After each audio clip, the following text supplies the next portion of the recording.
তো আমার প্রথম বাচ্চা হয়েছে ছেলে। আর পেটের আকার কেমন হবে, নাভি কেমন হবে এবং পেটের ওপর যে দাগ হয় সেটা কেমন আছো সবাই? আশা করছি ভালো আছো।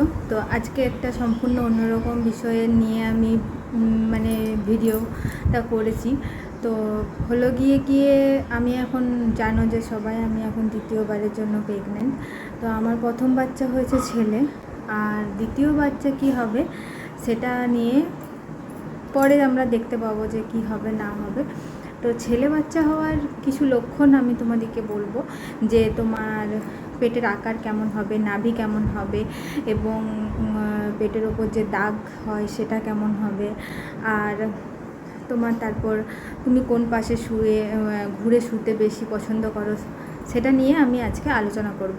তো আমি যখন ফার্স্ট প্রেগনেন্ট হই তখন আমি প্রচুর পরিমাণে ইউটিউব দেখতাম, ঠিক আছে, যে ছেলে বেবি হওয়ার কী কী সিমটম, মেয়ে বেবি হওয়ার কী কী সিমটম, এসবগুলো আমি দেখতাম। এবং আমাকে দেখে আমার বাড়ির লোকেরা যেসব কথাগুলো বলেছে সেগুলোই আজকে আমি এখানে বলবো তোমাদেরকে। তো তোমরাও তোমাদের অভিজ্ঞতা থেকে বুঝতে পারবে যে তোমাদের ছেলে হবে কি মেয়ে হবে। তো এখানে প্রথমেই আমি বলবো যে পেটের আকার দেখে তুমি কীভাবে বুঝবে যে তোমার ছেলে হবে কি মেয়ে হবে। তো প্রথমেই বলি যে পেটটা তোমার হবে একদম সম্পূর্ণ সামনের দিকে উঁচু হয়ে আসবে, আর ছড়ানো থাকবে না বেশিরভাগ ক্ষেত্রে কিন্তু ছেলে বেবি হওয়ার ক্ষেত্রে কিন্তু পেটটা ছোট হয়, বেশি বড় হয় না কিন্তু। আর মেয়ে বেবি হতে গেলে কিন্তু পেটটা অনেক বড় দেখায়, পেটটা বেশিরভাগ উপর দিকে থাকে, নিচ দিকে কিন্তু থাকে না।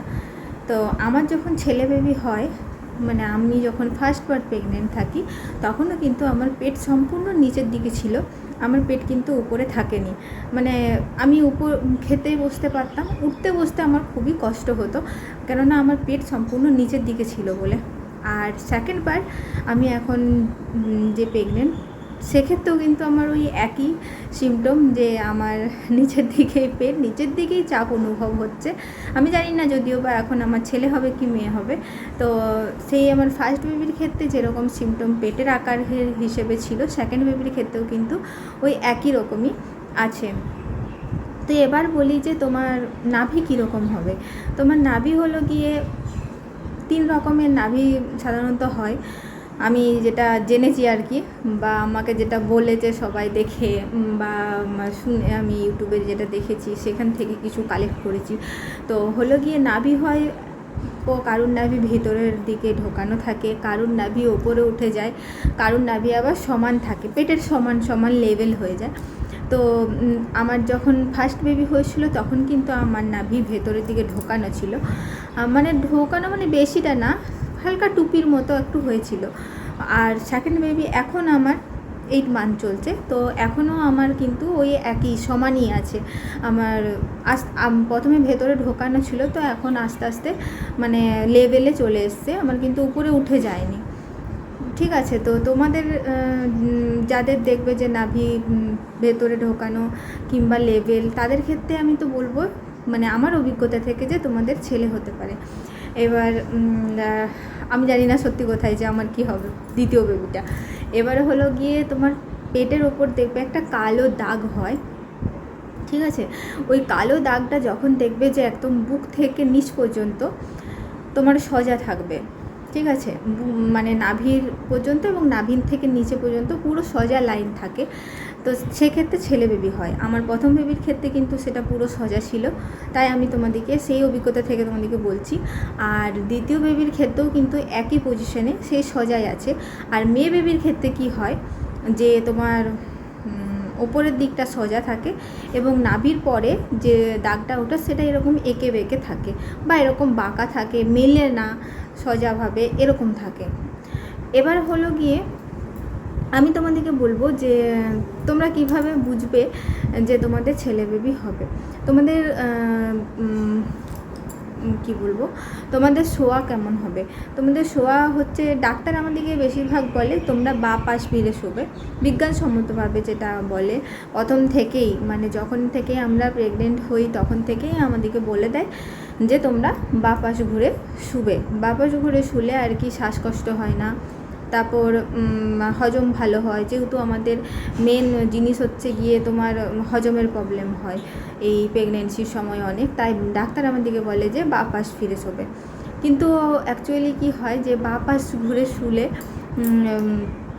মানে তোমাদের যেটা সুবিধা হবে, বাঁ পাশ ঘুরে কারোর শুতে সুবিধা হবে, কারোর ডান পাশ ঘুরে শুতে সুবিধা হবে। তো তোমাদের যদি দেখো যে তোমাদের বাঁ পাশ ঘুরে শুতে সুবিধা হচ্ছে, তাহলে জানবে যে তোমাদের ছেলে বেবি হবে।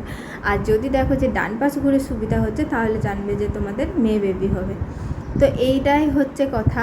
এবার হচ্ছে বেবির নড়াচড়া, যেটা মেন ইম্পর্টেন্ট জিনিস।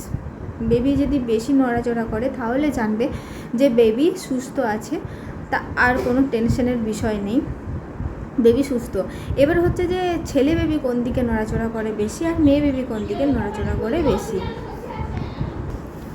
ছেলে বেবি হলো গিয়ে বেশি নড়াচড়া করে বাঁ পাশে, তোমার বাঁ পাশে দেখবে বেশি নড়াচড়া করছে, আর মেয়ে বেবি হচ্ছে ডান পাশে বেশি নড়াচড়া করে, ঠিক আছে। তো আমার প্রথম বেবির ক্ষেত্রে কিন্তু প্রথম দিকে আমি বাঁ পাশেই নড়াচড়াটা অনুভব করেছি, আর সেকেন্ড বেবির ক্ষেত্রেও কিন্তু আমি বাঁ পাশেই নড়াচড়াটা বেশি অনুভব করছি। আমাদের গ্রামগঞ্জের কথায় আর কি বলা হয় যে মেয়েরা এখানে কলসি নিয়ে যায়, তো তাই আর কি ছেলেরা বোকা টাইপের হয়, তাই বাঁ দিকে থাকে, এজন্য বাঁ দিকে নড়াচড়া করে, মানে কলসির আর কি ভারীটা ওদের লাগে। আর তোমার হচ্ছে মেয়ে বেবি চালাক হয়, তাই ডান দিকে থাকে, এটা আমাদের গ্রামগঞ্জের কথা আর কি। তো এভাবে অনেক কথাই আমরা জানি, আমাদের ঠাকুমা বা আমাদের যারা বড় তারা আমাদেরকে দেখে বলে দেয় যে তোমার ছেলে হবে কি মেয়ে হবে, সেই হিসেবে আমরা জানতে পেরেছি। এই যে দেখো ভিডিও করতে করতে হাজির এসে অ্যাক্টিং করছে। তো যাই হোক, তোমাদেরকে বলে দিলাম যে ছেলে বেবি হওয়ার কী কী লক্ষণ, আমি আমার নিজের অভিজ্ঞতা থেকেই বললাম। তো এবারে তোমরা দেখবে, ফার্স্ট বেবি তো আমার ছেলেই হয়েছে দেখলে, আর সেকেন্ড বেবি কী হবে জানি না, কিছুদিন পরই জানতে পারবে। তো এইভাবেই তোমরা তোমাদের নিজেদের অভিজ্ঞতা থেকে ডেলিভারির আগেই জানতে পারবে যে তোমাদের ছেলে বেবি হবে কি মেয়ে বেবি হবে। যাই হোক, ভিডিওটা এই পর্যন্তই। ভালো লাগলে অবশ্যই লাইক শেয়ার সাবস্ক্রাইব করে দিও, আর এই পর্যন্ত ভিডিওটা দেখার জন্য অবশ্যই অনেক ধন্যবাদ। সবার শেষে বলে রাখি, তোমাদের সেকেন্ড সিমটম দেখে কি মনে হচ্ছে, মানে তোমাদের সিমটম দেখে কি মনে হচ্ছে আমার, যে সেকেন্ড বেবি কী হবে, ছেলে না মেয়ে, অবশ্যই কিন্তু কমেন্ট করে জানিয়ে যেও। বাই।